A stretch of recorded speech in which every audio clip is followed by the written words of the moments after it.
Okay. So I guess I have been missing all these verses. Figure out what to do now. I don't even know what's the last one. But what can be done? You can just go ahead.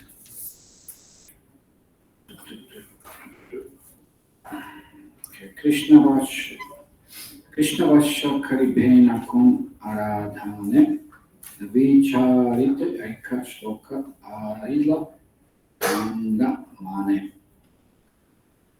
Okay. This is translation. There is no purport. Oh, it's not going to be purported. 107. While he was thinking about how to propitiate Krishna by worship, the following verse came to his mind. So text 104. Sri Krishna, who is very affectionate towards his devotees, sells himself to a devotee who offers him merely a tulsi leaf and a palmful of water. I said that this is the verse from Gautamiya Tantra. So Advaitacharya considered the meaning of the verse in this way, not finding any way to repay the debt he owns to one who offers him a tulsi leaf and water. Lord Krishna thinks, there is no wealth in my possession that is equal to a tulsi leaf and water. So 107. Thus the Lord liquidates the debt by offering himself to the devotee. Considering in this way, the Acharya began worshipping the Lord. Report. Through devotional service, one can easily please Lord Krishna with the leaf of the tulsi plant and a little water. As the Lord says in the Bhagavad Gita 9:26, a leaf, flower, fruit, or some water, patram pushpam, phalam toyam, when offered with devotion, very much pleases him. He universally accepts the services of his devotees. Even the poorest of devotees in any part of the world can secure a small flower, fruit, or leaf and a little water. And if these offerings, and especially tulsi leaves and Ganges water, are offered to Krishna with devotion, he is very satisfied. It is said that Krishna is so much pleased by such devotional service that he offers himself to his devotee in exchange for it. Srila Advaitacharya knew this fact, and therefore he decided to call for the personality of Godhead Krishna to descend by worshipping the Lord with tulsi leaves and the water of the Ganges. Om Jnana Timirandasya Jnana Janachala Tamina Tasmai Shri Guru Namaha. Shri Chaitanya Gaurishtam Stavitamina Bhutalesvam Rupakarahayam Kadati Svaparantikam Bandeham Shri Guru Shri Tuparakam Shri Guru Vaishnavam Shri Rupam Sagrajatam Saganaratam Vitam Srivam Sadvaitam Savadutam Harijana Saitam Shri Krishna Chaitanya Devam Shri Radha Krishna Paran Sagana Lalita Shri Vishakam Vitam Cha He Krishna Karuna Sindhu Dinabandhu Jagapate Gopisha Gopika Kanta Radha Kanta Namaste Tapta Kanchana Gaurani Radha Vrindavaneshwari Vishwavanam Sute Devi Pranamami Hari Priye Chakalpataru Vyascha Kripasnidurya Evacha Patitanam Pavanavi Vaishnavevi Namo Namaha Jai Shri Krishna Chaitanya Prabhu Nityananda Shri Advaita Gadadhar Shivasari Gaura Bhakta Vrindam Hare Krishna Krishna Krishna Hare Hare Hare Rama Rama Rama Hare Hare. In these several verses here, we hear the potency of tulsi leaves and water being offered to Krishna, and this description of Krishna feeling very indebted to one who makes such an offering.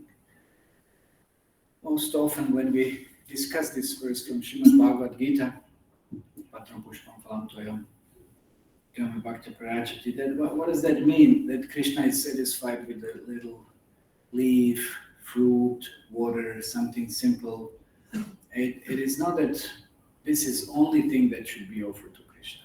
That also has to be clear. It is not that Krishna just asks for a little water, just something practically so insignificant.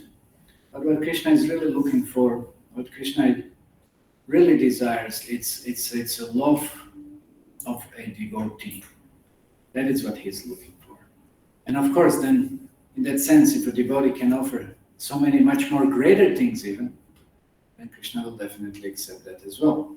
But what is the underlying understanding is that it has to be offered with devotion.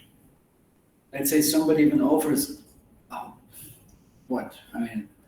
course, Bali Maharaj offered the 3 worlds, but he did offer with devotion. But let's say somebody would offer to Krishna something that it's enormous. Yeah, we have example of Duryodhana. Duryodhana offered Krishna a big palace to stay. He offered him like huge feasts, so many different preparations, everything.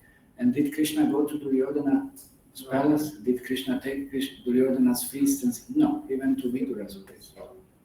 He went to Vidura's place, and then we know the story. Instead of banana, I gave the peel out of devotion, and Krishna took that. So Krishna is taking devotion. Krishna doesn't take necessarily any kind of amount of offerings. So this is what Krishna is concerned with. What is the devotion? Or many times, like we hear, people go to Vrindavan or any holy place. And then, like Prabhupada said, what is the use if people go to holy place, but they leave their wallet at home? No? And just come and say, oh, please, Krishna, please give that, grant this, heal this, that, whatever it might be. But then they're not ready to serve Krishna. Of course, there are different ways that one can serve Krishna, but most often that it's some kind of support that it's required for a particular temple or for some festivals for Krishna to be glorified, or for maybe at least, it's a culture, right? It's a culture, at least, hopefully still in India. It was in the West also. Whenever anyone goes to anyone's place, you bring something, right? And then when you leave that place, whoever's the host or whatever, they will also give something. There is an exchange. Dadati, prati, granati, yamakati, prachati. There is an exchange. So one will offer something and then one will take something in exchange, whatever that might be. So also when we, let's say, come to the temple or whatever, it's a sign of attention, if nothing else. It's a sign of love. It's a sign of particular relationship. So therefore one offers something, one brings something. And it's not so difficult. Is it so difficult? Maybe some fruits, maybe some flowers. Even like now, we hear leaves, tulsi leaves. Of course, you may say it's difficult to get tulsi leaves. It's not so difficult to get tulsi leaves. Maybe it depends. Like I was now in the West, and at least I was thinking I was cooking myself, mostly. And then luckily I have somehow, last time I forgot, somehow it got stored. I had some kind of little box with tulsi leaves, which I collected in the temple when I was there. So I had tulsi leaves. So if nothing else, when I made the offering, I was praying to Krishna, okay, please, I had one photo of local Thai deities. If nothing else, at least because of this tulsi leaf, please accept everything else. So, and this is what Krishna is looking. Why is tulsi leaf so special? Why is it so unique? Because tulsi, she's a gopi. She's a very important personality in Krishna's pastimes. Who is Tulsi? She's the one who is arranging the most intimate pastimes of Krishna. You know that in Krishna Lila, there are 2 personalities who are very important to arrange pastimes for Krishna. Krishna and Radharani. So one is Purnamasi and another one is Tulsi Devi or Vrinda Devi. So, but who is even more important? It's not Purnamasi. She's Yogamaya. She's extremely important. She makes arrangements for all different pastimes and makes sure that this devotee is at this time and this so many. It's a whole elaborate arrangement that is required. So Purnamasi does all of that. But when there is a discussion and question of Krishna's intimate pastimes, Purnamasi, because she's kind of like an elderly lady, she is not involved in those intimate pastimes. So that's what Vrinda does. How many of you have been to Vrindakund? Yeah. Vrindakund in Vrindavan? Very few, see. It's a very, very important place. And ISKCON has been given one small temple. Actually, they got that place. As one disciple of Bhaktisiddhanta Saraswati Maharaj, he lived there. And then when he understood he's going to pass away, there was nobody else. So he approached devotees and he said, I'm ready to give that land. And devotees took that land and they made a little temple to Vrinda Devi. It's like a little lake. It's a beautiful temple, Rajasthani stone style, small. And an enormous number of green parrots. Everybody knows green parrots. They're very loud, but they're said to be messengers of Vrinda, and they give her all kinds of information. Who is coming? Who is that person? What's he doing? What's his bhakti? What is what is not good? What they're doing that it's not good. So many. Vrinda knows everything, and then based on that, then she also tries to engage with somebody in Krishna service or not, or whatever it is. So she is the one, of course, she deals mostly with those intimate pastimes of Krishna. So that's very special. And that's another reason why we may say, why we wear tulsi around the neck, right? Neck beads. Why we chant on the tulsi. It's not like I was in the West now. And then many devotees have those clickers. And you have the right, and now you have so many options. It's like it's amazing. You have different kinds of clickers. You have ones on metal ones, you have plastic ones, you have bigger, smaller, you have all kinds of things. And devotees sometimes use those, but it's not really something that should be encouraged. Unless somebody is like in some particular circumstance, then there is no other option or whatever. But it's better to chant on the tulsi beads. Why do we chant on the tulsi beads? That's not what we are discussing, because tulsi is so dear to Krishna. And she's such a great devotee, then what is better and more important for us than being in association of such a great and intimate devotee of Krishna? No. Spiritual life is all about association. So when we chant, then we also associate him with somebody who is so important, who is so dear to Krishna. And it's giving us also so many blessings and strength to perform devotional service. So this is why tulsi is so important. And that's why it's Krishna. Krishna is very happy when we can offer tulsi to him. Of course, now we may, I don't know, one thought comes to my mind, sometimes might be a little controversial, but sometimes we see South India many times tulsi is offered also to Vishnu and everything, but it's not so regarded kind of like in the sense that we regard tulsi. But still, it's something that it's considered, that's understood, that it's only offered to Vishnu. There was just recently something I came across, why tulsi is not offered to Ganesh. There was one reason, maybe I'll be able to remember till the end of the class. If not, maybe somebody can remind me, we'll discuss it next time, because we're gonna have a little revision of this this class. But there is one reason that tulsi is not offered to Ganesh. Actually, I think there are two reasons. I just recently read in one of the Puranas. I was doing some research, something came across. I can't remember right now. But of course, essentially, anyway, ultimate reason is tulsi is meant for Krishna. It's not meant for anybody else. And like Lakshmi or whatever, any such kind of Shakti Tattva, that it's primordial Shakti Tattva, like Radharani or Lakshmis or Queens of Dwarka, they're all meant for Krishna. They're not meant for anyone or anything else. Of course, even Durga, that it's Lord Shiva, but that's another separate category. But not to anybody else. Even with Lakshmi, we know the story of churning of the ocean. When she was supposed to choose her husband, she skipped all the demigods and finally placed the garland upon whom? On Vishnu. Nobody else. So like that, tulsi also, it's not offerable to anybody else. It can't be offered. It would be offensive also.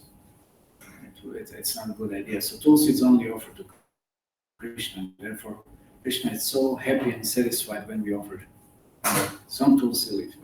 So it's not just the point, like we said, offering a tulsi leaf, water. It's not just that. It's a devotion. But what is devotion? Devotion is understanding that still that tulsi leaf, it's not an ordinary leaf. It's a tulsi leaf. It's a tulsi leaf. It's something that it's extremely dear to Krishna. And well, now some months ahead there's going to be a Govardhan Puja.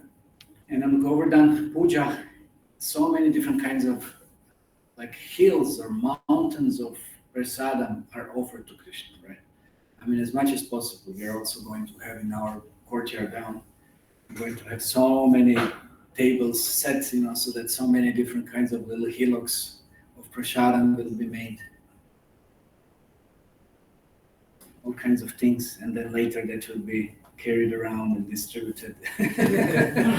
All non different than Krishna. But when that original Govardhan Puja took place, so many different items have been offered. It said that Brijabasis were cooking all their supplies. Everything was cooked. Everything was cooked for Krishna's pleasure. And Krishna was just saying, anybody knows what Krishna was saying? Anybody knows the pastimes? Was Krishna satisfied? Let's ask this question first. Hands? Anybody has a hand? You have a hand? Yes. Now wait a second. That comes later. You went too far ahead. Krishna was saying, Aniyor, Aniyor. That means I want more, I want more. Krishna was not satisfied. He wanted everything. This is our position actually in our practice of spiritual life. Yes? Curd. Everything. It's not just curd. Krishna wanted more, everything. Everything. But what does that mean? Krishna wanting everything. Krishna wants us to surrender everything to him. That's what Krishna wanted to do. Krishna wants us to surrender more, to give everything, not to hold anything back. That's another thing, again, like I said about that wallet, and that's also, Krishna doesn't see how much one gives, Krishna sees what one is holding behind. Krishna wants everything, complete surrender. Of course, we might have difficulties accepting this, understanding this, and conceiving maybe how that could be possible, but it is possible. This is what the gopis do. This is ultimate surrender, absolutely without any reservation. Whatever Krishna wants, let him have it. Let him have it. But that's another thing, whatever we offer to Krishna, it's not that Krishna never gives anything in return. No? Did it ever happen when we offered something and that it wasn't there? Krishna is so merciful, he gives always something for us. Because what he takes, what he eats, again, this is what we're pointing to. It's not something external, it's the devotion.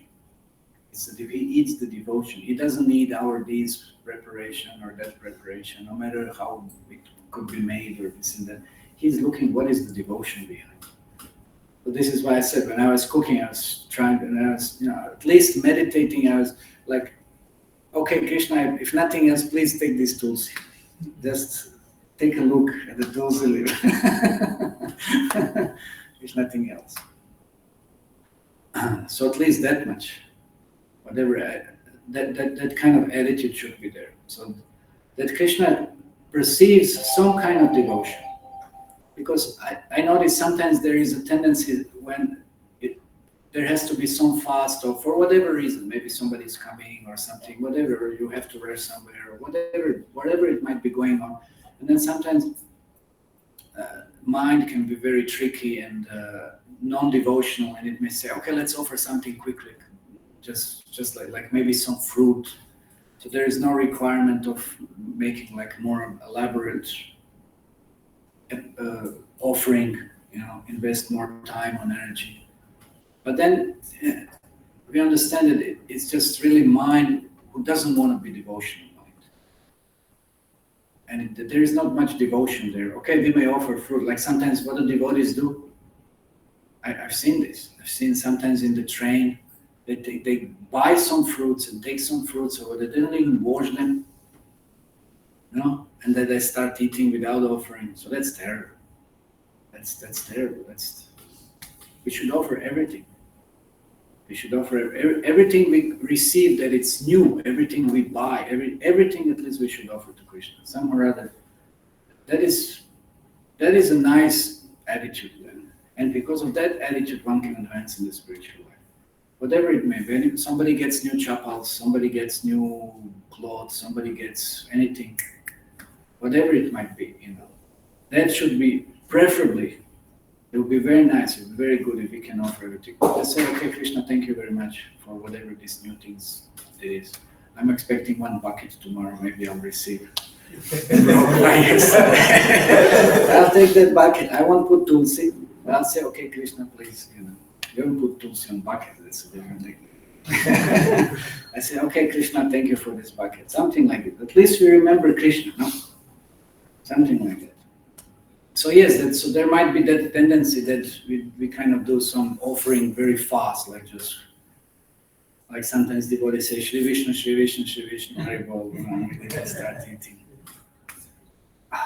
Maybe sometimes, depending on circumstances, sometimes you can't maybe even offer or whatever it might be due to traveling, but still, if possible, then it would be nice to have some tulsi and put some tulsi. Luckily, here in India, there are not so much scarcities of tulsis. In the West, that's more difficult. And maybe one can also mentally put tulsi on that offering within the mind. That also counts. Offering in the mind, that also counts. That's again, it's also a sign of the devotion. It's also a sign of the devotion.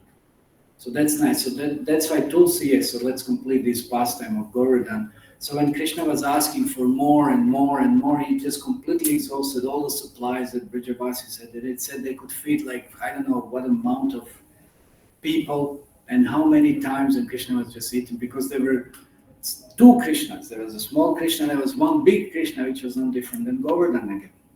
He was just eating and eating and eating and eating. Of course, Krishna can eat whole universe. There's no end for him. So when is it enough? And he was asking more and more and more.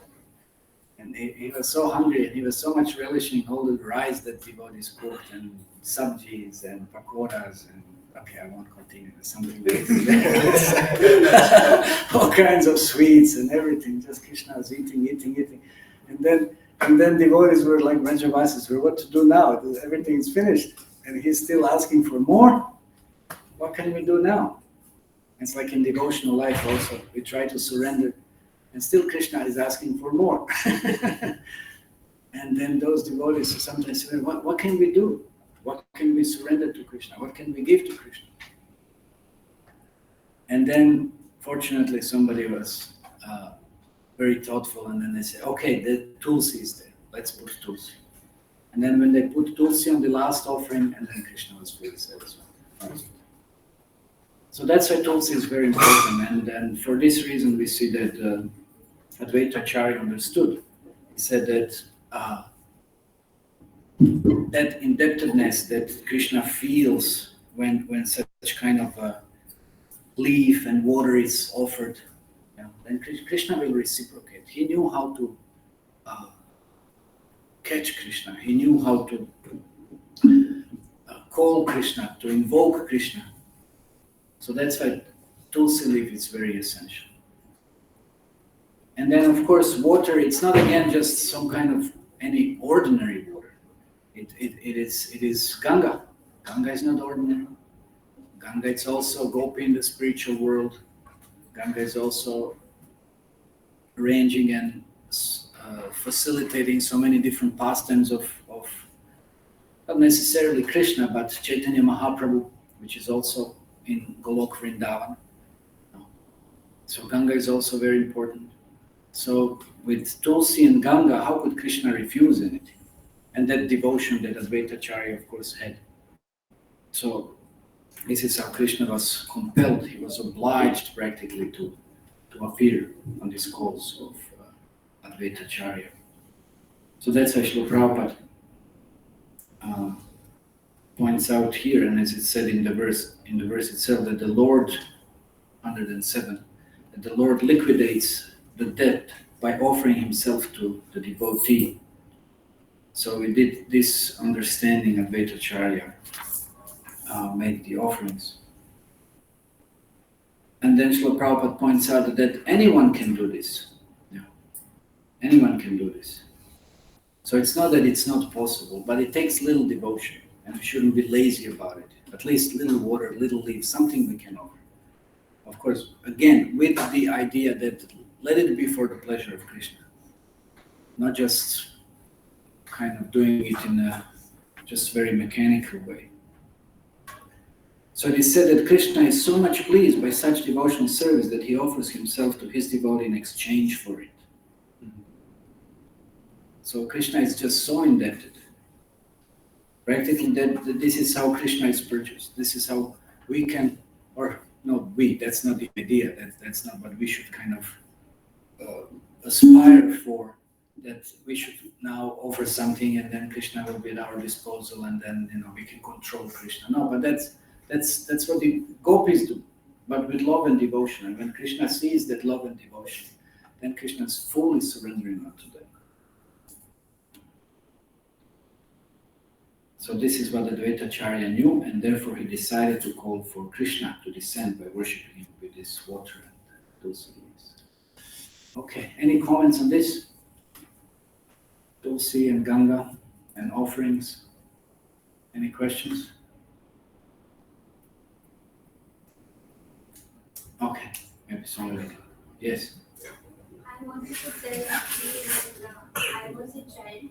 In the 5 days ending blue cloth or a dress, my grandmother used to tell me to put one thread or tie on tulsi. Really? So the importance of tulsi we learned right from my childhood. Okay, that's nice. But on cloth? Cloth, one thread, remove the cloth thread and keep it in the tulsi. Or tie it around. Or is it? Okay. Yeah. Well, every house used to have tulsi in front, right? Yeah. Pretty much. Even still nowadays in villages you can, it's so. In the morning, first thing people do, they clean and then splash some water and then, on the floor and then on tulsi and like this, yeah. Water the tulsi. Okay, so next text. Thinking of the lotus feet of Sri Krishna, he constantly offered tulsi buds in water from the Ganga. He appealed to Sri Krishna with loud calls and thus made it possible for Krishna to appear. Therefore, the principal reason for Sri Chaitanya's descent is this appeal by Advaita Acharya. The Lord, the protector of religion, appears by the desire of his devotee. Well, this is also an important point that Krishna appears by the appeal of his devotee. So one has to be a devotee. One has to be devoted. It's not just like we said, it's not a mechanical process. It's not that anyone just, okay, now I take tulsi and Ganga also and Krishna will appear. No, Krishna is not obliged. It's not like principles of karma mimamsa that it's just like when you come to the bank and there is a bank teller or someone and then you just make you have some deposit or something, you want to make a withdrawal or something, and they're just the ones who are mediums for it. So Krishna is not like this, that if we perform certain activities that Krishna has to appear. Krishna is not obliged. Krishna is not obliged. Even we see in the Rasa Lila dance, what to speak, who were the greatest, the most exalted devotees? Krishna was not obliged either to appear in front of gopis. Sometimes he would disappear. What to speak of anybody else? So Krishna cannot be purchased by anything mechanical. We should never think like this, that Krishna is just some kind of order supplier. And then, he's just some kind of medium for our desires or hankerings or whatever it might be there. No, that's not the case. We can never purchase Krishna. And whenever we may feel a little proud, like it happened with Srimati Radharani, Krishna will disappear. If he sends that, he cannot be controlled. He can only be controlled by devotion. Only by devotion. That's why it said here that he will appear, but by the desire of his devotee. We know there are 3 principal reasons why Krishna appears. And Bhagavad Gita. Paritranaya sadhana vinasha chadushkritam dharma samsthapanatya sambhavami yuge yuge yada yada hi dharmasya. What are those? Who knows? Anybody knows? Then you have to come tomorrow for Bhagavad Gita class. What are those 3 reasons? But out of those 3, one is more important than the other. Nobody knows that? We spoke about it so many times. Wait a second. You know? Okay. What is it? Yes, let's look.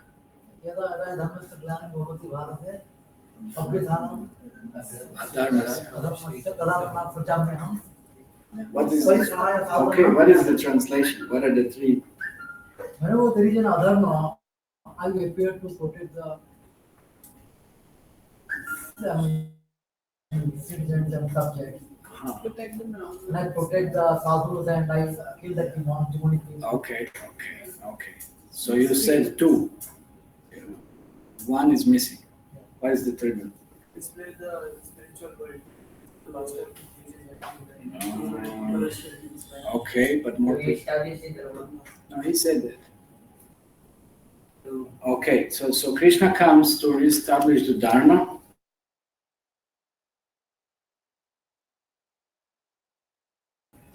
To kill the demons. That is it. That is the most important thing. Even for establishing Dharma or killing demons, he doesn't have to come. Why would he come? He can send anybody. Anyone can deal with the demons and reestablish Dharma. Any one of his representatives. He doesn't have to do it himself. But would devotees be satisfied if somebody else comes but Krishna? Not so much. Not so much. Just imagine Nanda Maharaj. Just imagine Yashoda Mai. Somebody comes and kills demons and reestablishes Dharma. Do they care about that? What do they care about that? What does that mean to them? Nothing much. They want Krishna. They want Krishna. Let's say Narayan comes and Narayan just builds the chakra here, there, this, and then he brings the Vedas. Hayagriva comes and says, I don't know, whatever. And Nanda Baba and Yashoda, where is our little Krishna? Where are the pastimes? Where is the exchange? They want to hug Krishna? They want to chase Krishna? This, that. Where is this? Where is the rasa? They don't care about killing demons and Dharma. They don't care about Dharma. It's like they care about Krishna. This is what is important. So therefore Krishna appears because of his devotees. That's the main thing. Of course he gives, there's so many. Krishna is always multitasking and performing so many different, fulfilling so many different purposes by one particular activity. That is always there, but the more and most prominent is that exchange that he has with the devotees. That is the most important. That is the real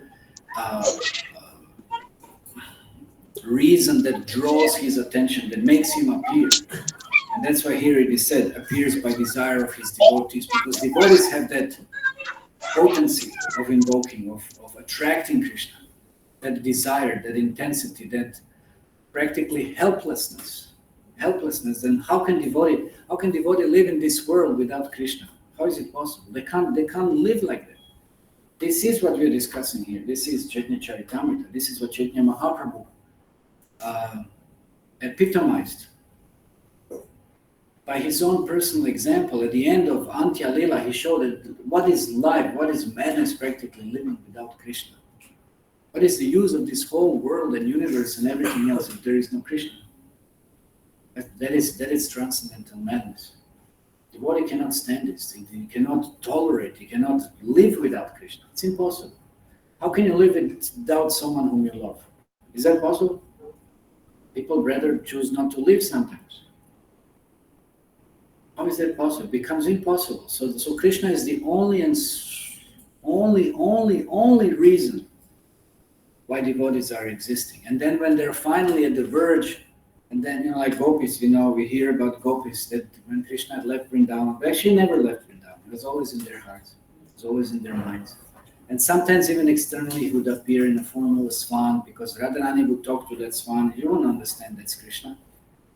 Said, if you go to Mathura, my dear swan, then you tell to this Krishna, she's talking to Krishna. She's so much in that bhav of Vipralamba separation, she can't understand that she's talking to Krishna. Krishna just took different form. Or she doesn't know whether that bee, there is a bee, whether that bee is a messenger of Krishna or not. And then she chastises that bee that says, how, you're an ungrateful messenger of an ungrateful master. And then they go and tell him this and this, and then the bee goes, and then she's calling him back. No, don't tell him this, he will get upset. Don't tell him. She changes her mind. So anyway, Krishna did appear in so many different ways. Actually, he never left. He was always there. He was always there within the heart. So Krishna cannot also be separated from his devotees. How can he be separated?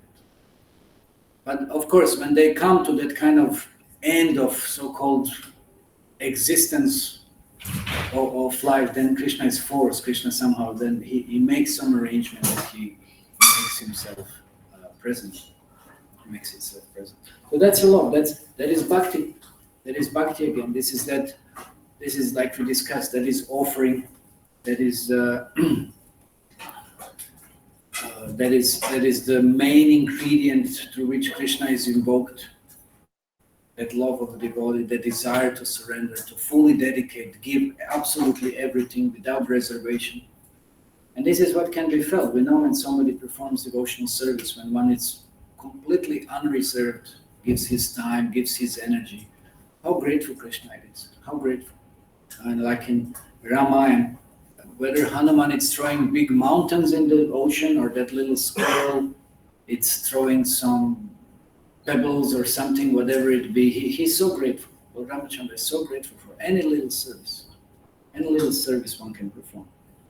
So therefore, the more one does service, there's no greater nectar in devotional life. One can feel that satisfaction and happiness. And that therefore, there's nothing else in this world that can compare to it. Absolutely nothing. So this is why we say that devotional service is the real wealth. It's the real wealth. And why? Because we're indebting Krishna. Every little service, we're indebting Krishna. And how can Krishna repay that? Krishna says, Naparayaham, I can't repay this to you. He's saying to the gopis, I can't repay all your dedication. Krishna is incapable of repaying. I mean, who is Krishna? He is everything, but still he can't repay that devotion, that surrender, that sacrifice that devotees are doing. He can't repay that. Therefore, when we come to the temple, if we perform devotional service, there is nothing greater that we should. Devotion. It's not that we perform devotional service. See, that's one of the greatest misconceptions. We perform devotional service, and then we think, oh, what will I get for this devotional service? That's the biggest misconception. Correct. It's not like I go and pluck champa flowers in the morning, and then now will Adbhuta Hari bring some, this mohantal or something. There'll be some reward for that. Get some sakalik mahaprasad or whatever. That's not the point. That shouldn't be. There's no reason for, or there shouldn't be any reward. We should not be thinking that if I perform devotional service, oh, will somebody recognize me? Will somebody remember, yes, I did some devotional service, and that will be,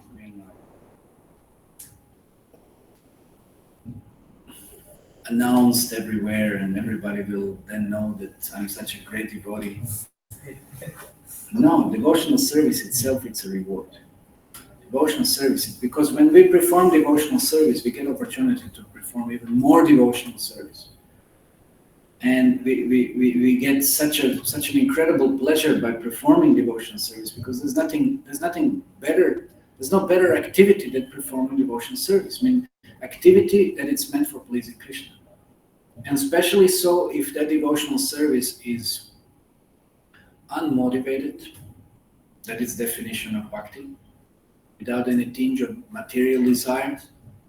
If it's just nishkama bhakti, what does that mean? That means I don't desire any profit absolutely for that bhakti, and even more so, I just desire pleasure for Krishna.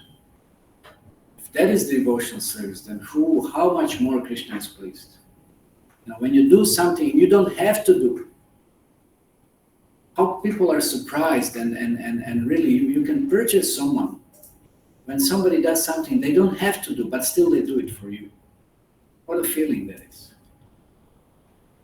And if somebody acts like this towards Krishna, it's not that we have to serve Krishna, because if we don't, then then our electricity will get cut, and our air will get cut, and our water will not be there, and I don't know. We're serving Krishna. Okay, we're doing some bhakti because somehow, okay, we recognize Krishna is also offering some things. No, that's not the point. We should perform devotional service with this understanding that it's just for pleasure of Krishna, not having any motivation behind. Or something, that there is some reward that we may be expecting because we did something devotional. Because it is said that when we perform devotional service, then we are indebted. We are or the other way around actually. When we serve Guru or Krishna, but let's say we serve spiritual master, that we are so indebted by receiving initiation that we can never repay it. We can never repay it. And then the conception is, okay, maybe I will perform devotional service. By performing devotional service, dedicating my life, okay, maybe to some extent I can repay my debt. Like here, we were hearing, Krishna becomes indebted. So then we may repay our debt somehow or other to spiritual master or Krishna by performing devotional service. But here is the catch. The more devotional service you perform, the more you become indebted. Because who benefits by devotional service? Is it Krishna that benefits by devotional service? Is it Guru that benefits by your devotional service? No. We benefit ourselves. That means we become even more indebted. And this is what Krishna is saying, that there is no greater benefit than devotional service. And it said to the gopis that you please be satisfied by that devotion. What is it that I can give you that will satisfy you? Krishna said, I can't match that. I can't match your devotion. So just please be satisfied with your devotion. So that means when we perform bhakti, we perform devotional service, there's no greater reward and benefit than that. This is the highest wealth. This is the highest benefit. Because then when you perform devotional service, you don't require anything else. You don't need anything else. So that we should never think that if I perform devotional service, what is the reward for it? Devotion itself is the reward. That service itself is the reward. Opportunity to render more service is the reward. So we become more and more indebted, and we become more and more blessed actually by more devotional service. That is the nature of devotional service. And therefore we should never think, oh, what else is there? Should never think like this. That's not bhakti. That's not bhakti. That is some sakram karma bhakti, okay, but it's a very low kind of level of bhakti. So we should never think like this. The devotion itself is the greatest reward that one can receive. Because if we don't get an opportunity to render service to, that means we are very low in our bhakti account, in our relationship with Krishna. If we don't have an opportunity to serve Krishna, that's the most unfortunate position. What means spiritual world? Absolutely 100% everybody is fully engaged. That's spiritual world. What is material world? Absolutely everybody is fully engaged for what? For Maya. For Maya. So that's why if we want spiritual world, then we better become engaged in Krishna's service. And that's the greatest bliss. That's the bliss, again, why Chaitanya Mahaprabhu comes. No. He wants, this is what we're discussing here, of course, external reasons, that will come, internal reasons. Chaitanya Mahaprabhu wants to understand what is it that Srimati Radharani is experiencing. I cannot experience. Well, what is that bliss that she derives by serving me? So he also said, okay, I want to serve myself. I want to taste, I want to understand what is it that Srimati Radharani is experiencing. That she is serving Krishna. How is it? How is that? What is it? That's how Chaitanya Mahaprabhu comes. So there is nothing greater than devotional service. Not this material work, so many different things, how we are so engrossed in so many selfish matters. And are we satisfied? You know, are we free from frustration? Are we free from disappointments? Are we free from illusion? No, we're not. So therefore, when we perform devotional service, there's nothing greater, there's nothing more wonderful than that. And there's no greater reward than devotional service. So when Krishna is offering us devotional service, how fortunate we should consider ourselves. And then just imagine, sometimes devotees have opportunity to perform devotional service, and then somebody is sometimes requesting someone to perform devotional service, and then we reject it. What is our position then? Very, very unfortunate. Because devotional service means, here, we said that, fully controlling Krishna, fully surrendering Krishna. You know? Krishna can be purchased, completely conquered by devotional service. But then if one has that kind of attitude, selfish attitude, then why would Krishna allow himself to be purchased by anyone? No, he won't.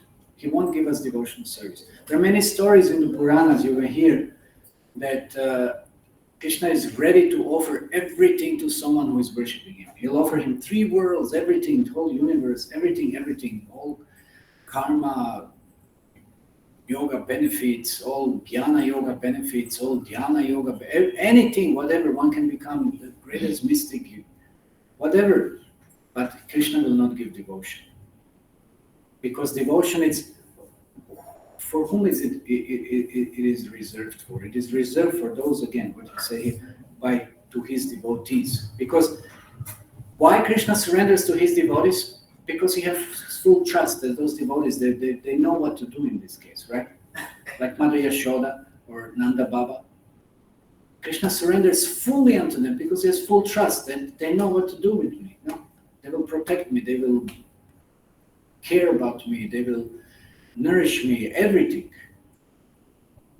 So when one qualifies like this, then he can experience what is the bliss of having Krishna in such kind of relationship. But if one is not qualified, why would Krishna give himself? Why would Krishna surrender himself? Why would he be? How is it possible? It will never happen. So if we want to taste the highest bliss, then we have to be ready to perform devotional service. That's what it says, that devotional service, it's a privilege. It's a privilege. It's not something, okay, maybe I should consider whether I should do or not. That's incredible ignorance, that we don't understand what bhakti is, how rare it is, how precious it is. Yeah. It's so precious, like we said, even God himself comes and he wants to do it. He wants to taste it. He wants to relish it. So that's why only by the love of his devotees, Krishna therefore becomes subservient to them, and then therefore such devotees, of course, then teach us, and then we also receive that opportunity to have some glimpse or some taste of such kind of nectar that is devotional service. Okay, maybe we should stop here. Time is running slowly. Any comments or questions on this? Now we have stopped it. This is 111. 110 we did. Okay. Yes. What is the meaning of Sakam Karma? What is the meaning of what? Sakam. Sakam karma. Sakam karma means devotional service with some motive. I will perform bhakti, but I expect some result. And if I don't get result, then I won't perform the bhakti, so-called bhakti. I won't do any devotional service. I have some motive behind. I will do bhakti. You say, okay, Krishna, I will come to temple. If I pray now, let me pass exam. But then if I don't pass, I won't come and I won't pray. There's a motive behind. No? That's Sakam karma bhakti. Is there any more type of karma? Yeah, there's Nishkam karma, which has 2 levels. One with still desiring something, doing something that you like to do for Krishna, and then something that it's doing whatever it is for Krishna, whether I like it or I don't like it, but it should be for pleasure of Krishna. That's the highest level of devotion service. Suddha Huh? Bhakti. Okay, Shuddha Bhakti. There are different terminologies, but in this sense, this is Nishkam karma. Let's go like that. Yes, pure Bhakti, just for pleasure of Krishna. That is Shuddha Bhakti. Okay? Anything else? Yes. What is the second one? What is the second? Second one, Nishkam Karma, And another one? Sakam Karma. These are all discussed in Bhagavad Gita. Krishna is discussing mostly third chapter. Okay, so then we'll stop here. Chaitanya Charitamrita ki jai, Srila Prabhupada ki jai, Prabhupada Namaste.